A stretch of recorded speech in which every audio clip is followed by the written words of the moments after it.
Last night, my wife of 7 years had a relaxing evening after dinner. While she watched her shows in the den, I switched between watching the Spurs game, football, and soccer while taking care of some tasks. Around midnight, I found her passed out on the couch after consuming 2 bottles of wine. When I tried to help her, I saw a message on her iWatch from a friend. This friend, known as Jacket Holder from our teenage years, had a conversation with my wife. While there was a lot of flirting, it didn't clearly indicate cheating. However, last night she got drunk and openly asked him for closeness, expressing long-standing desires. Shocked, I couldn't find more messages on her watch, and I don't know her phone passcode. I put her to bed and sat in the kitchen in disbelief until I fell asleep. Waking up for work at 5:30, I couldn't bring myself to go. Instead, I took a walk along a disused railway line near our home. Feeling furious, I now sit under a railway bridge, unsure of what to do. I don't want to talk to her or even look at her. The love I had for her seems to have vanished, and the revelation of her deceit has left me feeling betrayed and disgusted. I'm contemplating cutting off all contact with her, as if I could, I'd never speak to her again. The part where she mentioned being good at keeping secrets deeply affected me. I feel like I've invested so much in her, not just as a partner, but as a person, and learning about her deceit shatters my perception of myself. I'm considering not saying anything and quietly kicking her out. Our house is owned by my parents, and it will be left to me when they pass away. Fortunately, she won't get her hands on it. I thought about asking a friend who's a locksmith to change the locks quietly today, making up some excuse about the doors being broken. Last night, my wife of 7 years was unfaithful, and to my surprise, my mother supported her. She decided to have a relaxed evening after dinner, watching shows in the den while I switched between watching the Spurs game, football, and soccer, and attending to some planned tasks. Around midnight, I found her passed out on the couch after consuming 2 bottles of wine. Trying to help her, I noticed a message on her iWatch from a friend of mine. Though not a close friend, we had played sports together for years, known each other since our teenage years, and nicknamed him Jacket Holder. Reading their conversation, it seemed like he reached out to her first. While there was a lot of flirting, it wasn't clear cheating until last night when she openly asked him for closeness while drunk. Shocked, I couldn't find more messages on her watch, and not knowing her phone passcode added to my frustration. I put her to bed, sat in the kitchen in shock until I fell asleep, and woke up at 5:30 for work.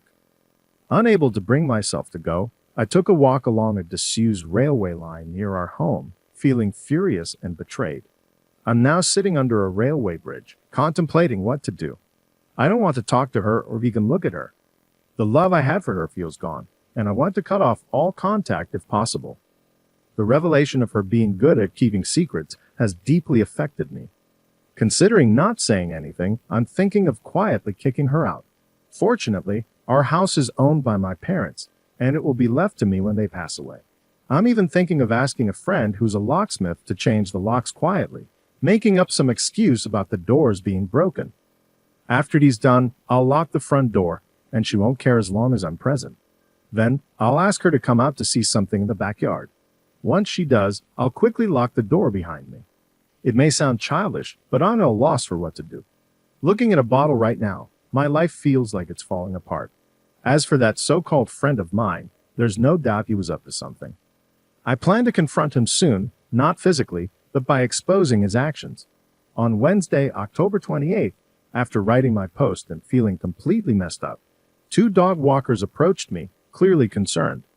I shared everything with them, and one of them advised me not to drink as it would only make things worse. I'm grateful for that advice, as I was on a destructive path.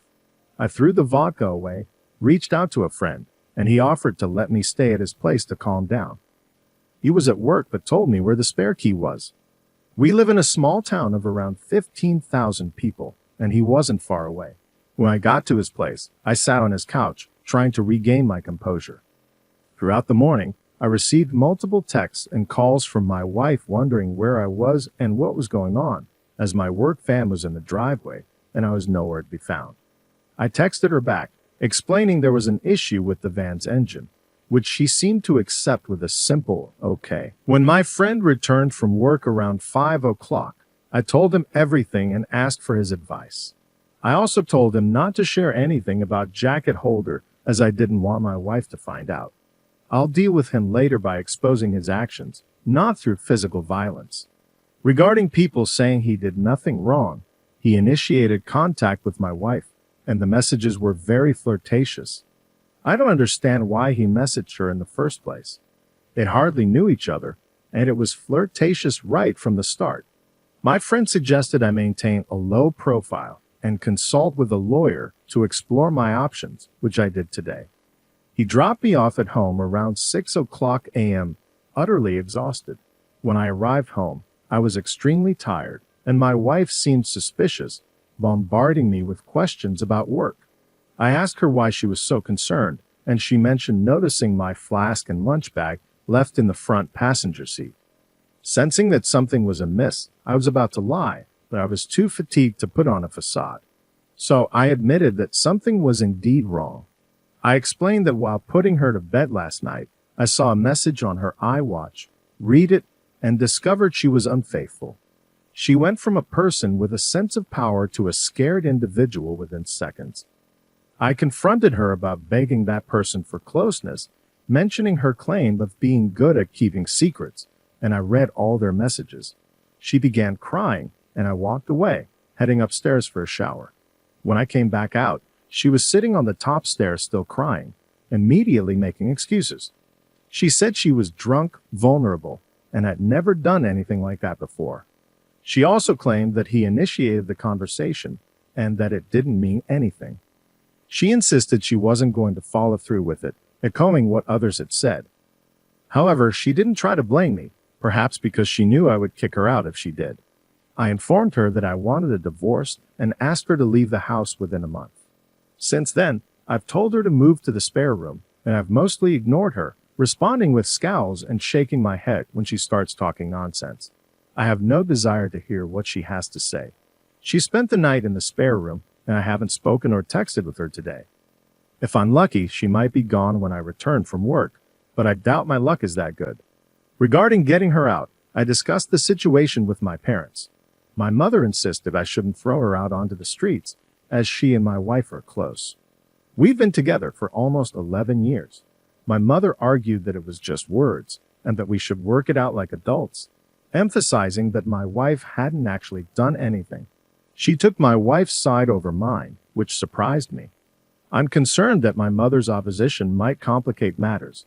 It's my house when my parents passed, and since I did nothing wrong, I'm not leaving. This could potentially turn into a difficult situation.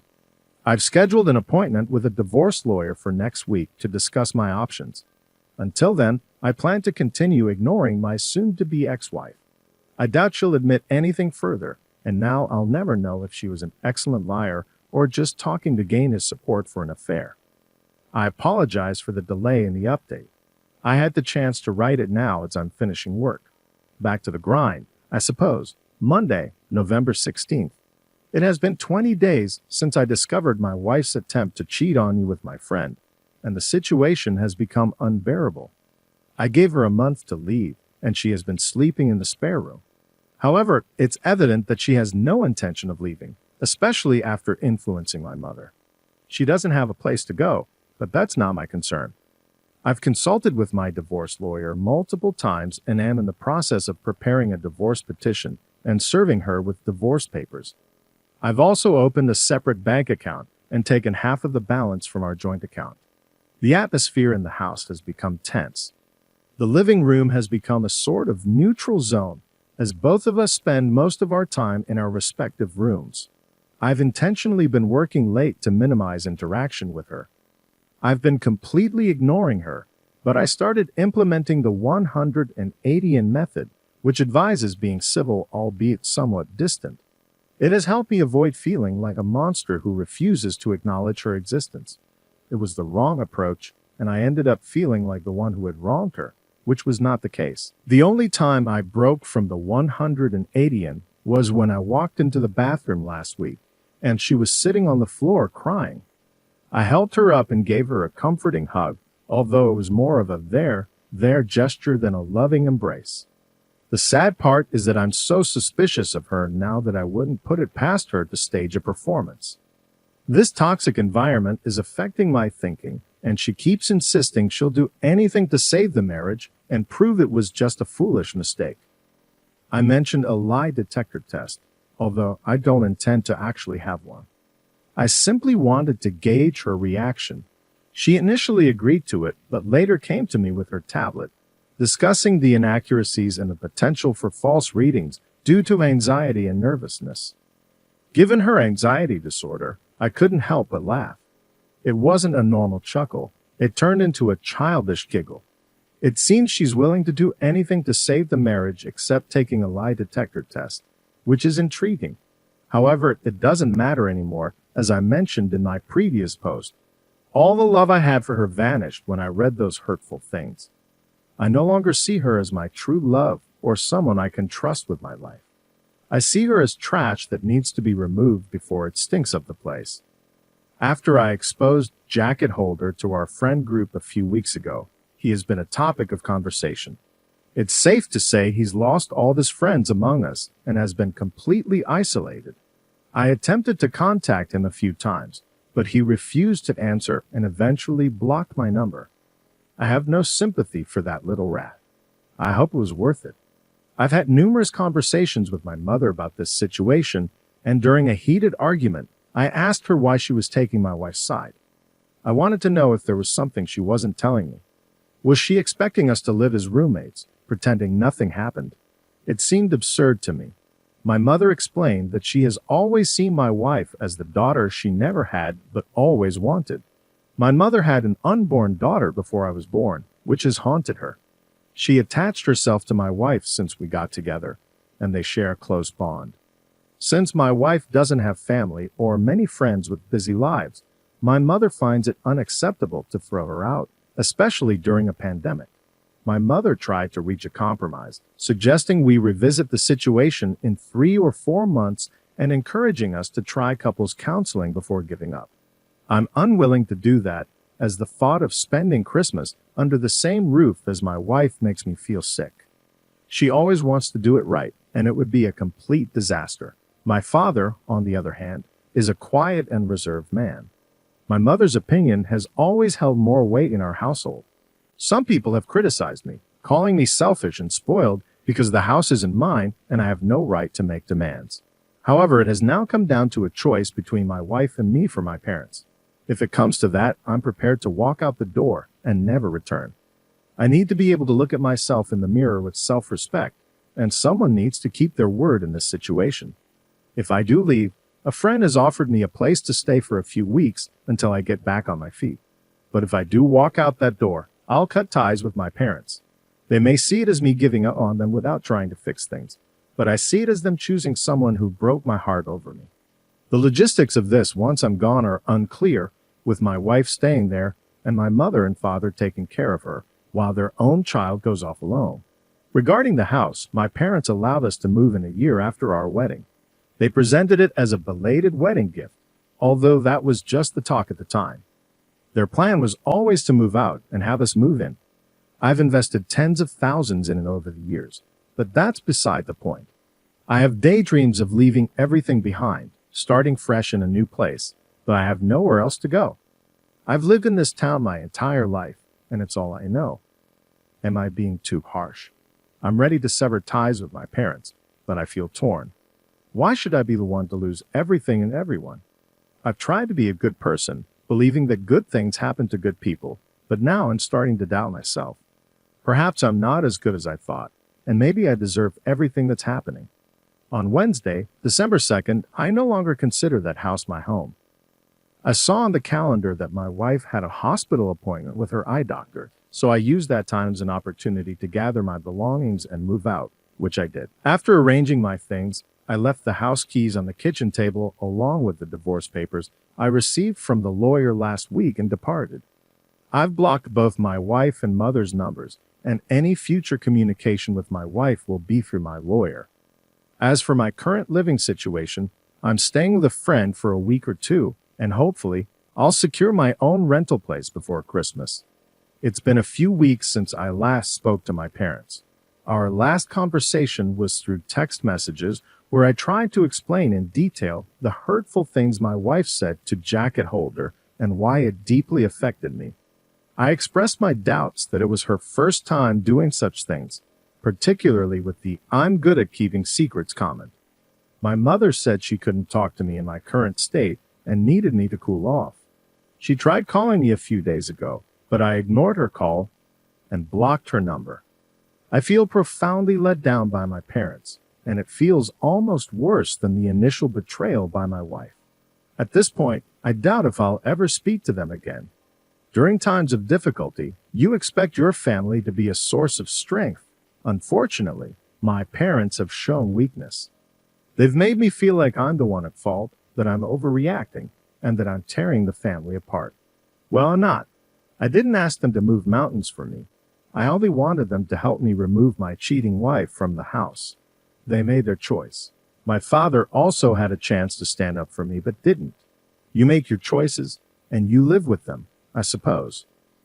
In response to comments from my previous posts, some people have accused me of giving up too easily, looking for a way out, and not truly loving my wife because I didn't try harder to salvage the marriage. However, that's not accurate.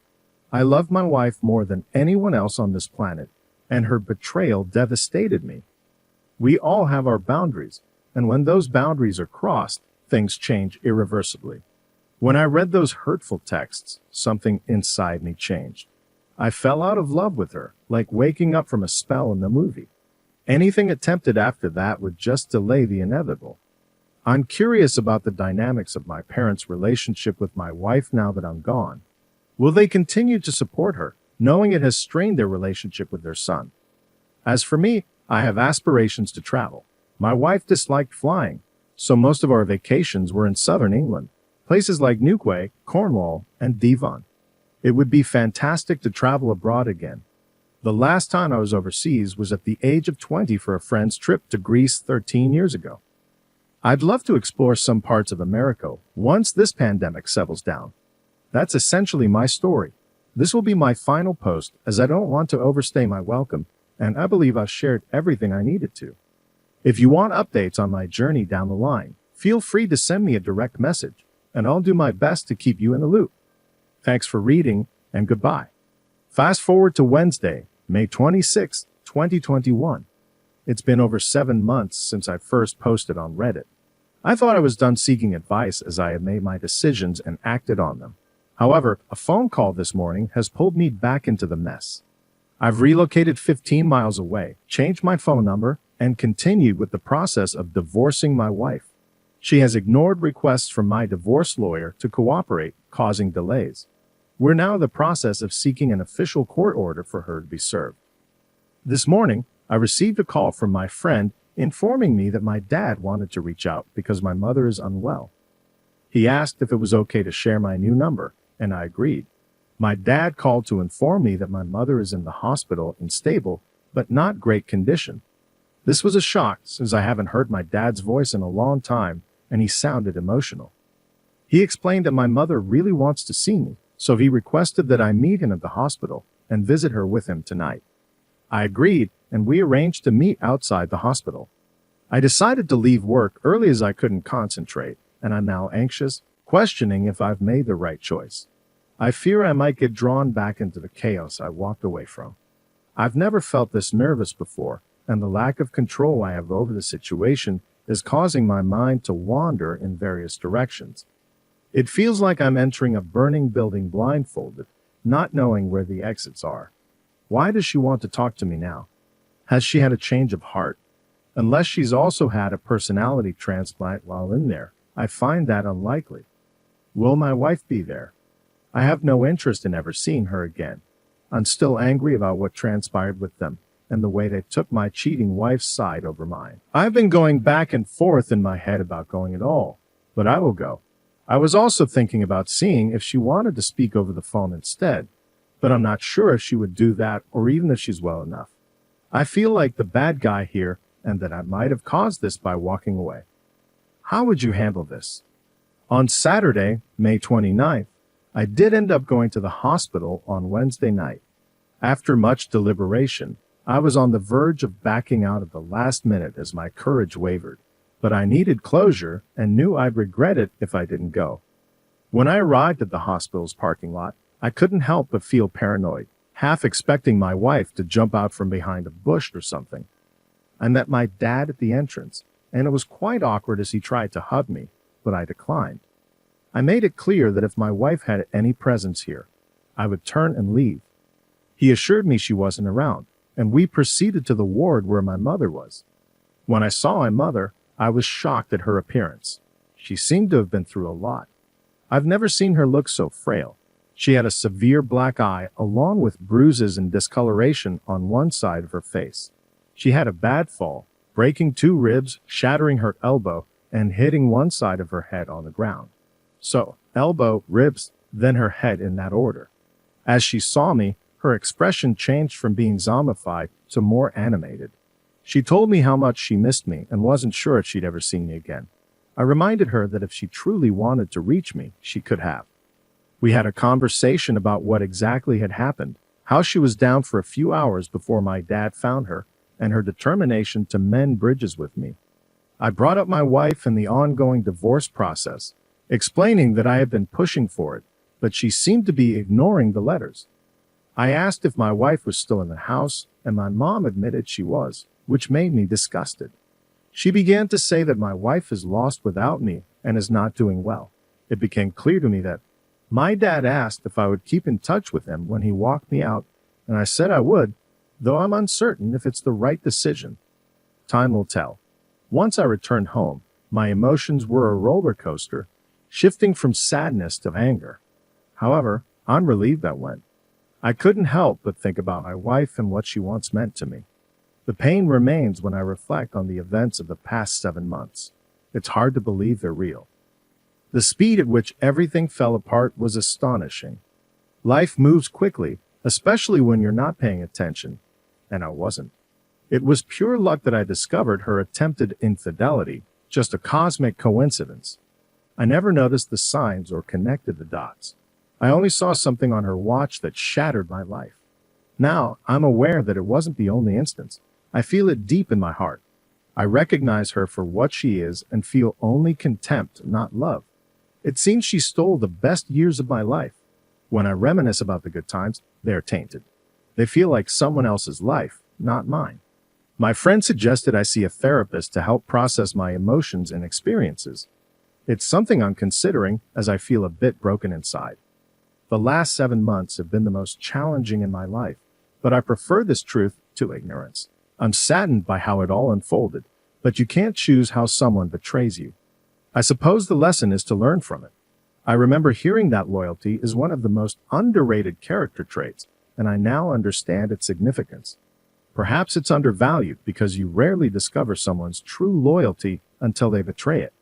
It's not something you encounter every day, but now more than ever, I appreciate its importance. On Tuesday, July 20th, I'm now in the final stages of divorcing my wife. She signed the divorce papers and sent them to my divorce lawyer, so only formalities remain. She conveyed a message through my dad, expressing her regret for not allowing me to move on, thinking she could salvage the relationship. However, she now understands that it's not possible, and she must move forward for her own well-being. I thanked her for realizing this. She doesn't want anything in the divorce, and plans to move out of the house once she's on her feet. I'm okay with that. Concerning my mother, I haven't spoken to her yet, but my dad mentioned she's doing better after leaving the hospital and regaining some normalcy. I don't know how things will turn out between us, but I've suggested that if the house is to become mine, they should transfer it to my name to provide me with some security. After that, we can work on rebuilding bridges. We'll see how it goes. My most significant challenges lie in my mind and overcoming all that has transpired. The human brain is a remarkable yet frightening thing,